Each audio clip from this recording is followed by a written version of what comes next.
Gaur goizean, Deustuko Donepetri plazan bildu gara, Nagore Mujika, gure auzokidearen senide, lagun eta gertuko hainbat herritar.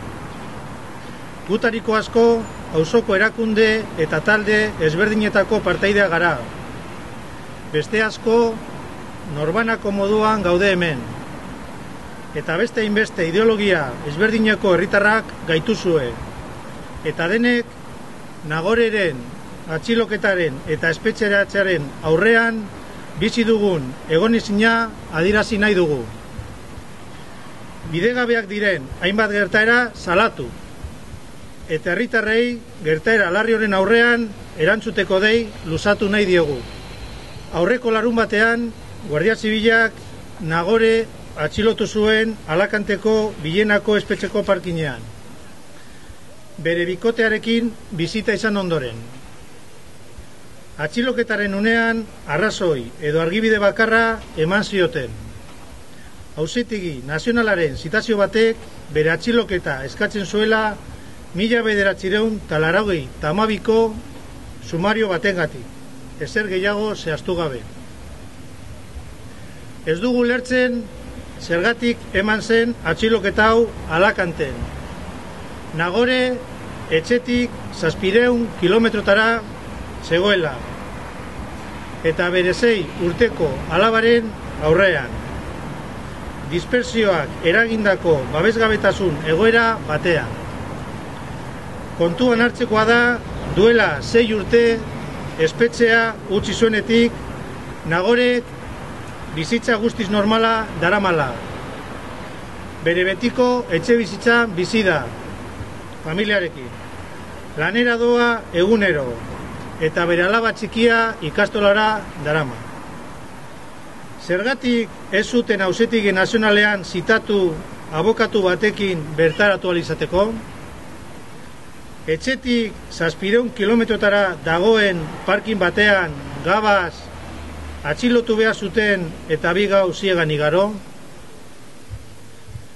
Ez dugu lertzen ere, Auzitegi Nazionaleko epaileak baldintzarik eta bermerik gabeko espetxeratzea eskatzea berarentzat. Nola uler daiteke 1984 urtetik gordeta egon den espetxeratze agindu batek bizitza normala egiten duen emakume baten atxiloketa eragitea? Are gehiago, emakume hau egunero lanera doanean, eta adinez nagusia den ama eta bere bi alaben zaintza gain dituenean. Zein da iesarako ikusten duten arriskua 18 urtez guztiz lokalizatuta izan badute, 12 urtez espetxean eta 6 urtez deustun? Gu, bere auzokideak, interes mediatiko eta politikoi erantzuten dien mugimendu baten aurrean egotearen beldur gara. Kasualidadea da Nagoreren atxiloketa etaren jarduera armatuaren amaieraren 3. urteurrenaren egun berean jasotzea? Zergatik atera da orain argitara duela 20 urteko gai hori? Gehiengo nagusiak ozen eskatzen dugu azken hamarkadetan herri honek bizi izan duen egoera politikoari amaiera emango dion prozesua. Eta horretan lanean zebilen Nagore. Hain zuzen ere, aste honetan bertan, aurkezpen bat zuen Gasteizko Legebiltzarreko Giza Eskubide Batzordean.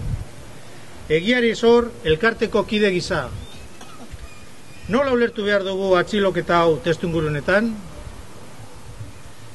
Hemen bilduta gauden auzokideok, egun aurkitzen garen testuinguru politikoan horrelako egoerak gertatzearen aurrean gure erabateko ulertezintasuna eta sumindura adierazi nahi dugu. Guzti honengatik, prozesu politikoa boikoteatzeko saiakerekin bukatzea eskatu nahi dugu, eta nola ez muntaia honen amaiera. Nagoreren askatasuna exigitzen dugu. Gure artean nahi dugu, bere etxean, bere familia artean, gure kaleetan eta bere lantokian bakearen, oroimenaren, elkarbizitzaren eta herri honen demokraziaren alde bere aportazioa eginez. Guzti honengatik, bihar urriako 24 ostirala, 7:30 plaza honetan bertan, Done Petrin, Nagoreren auzokideek hainbat eragile politiko, sozial eta sindikalen babesarekin deitu dugun mobilizazioan parte hartzeko deia luzatzen dizuegu. Bukatzeko, besarka handi bat bidali nahi diogu gure lagun eta auzokideari, Nagoreri, eta nola ez bere senitartekoi. Nagore, zurekin gaude.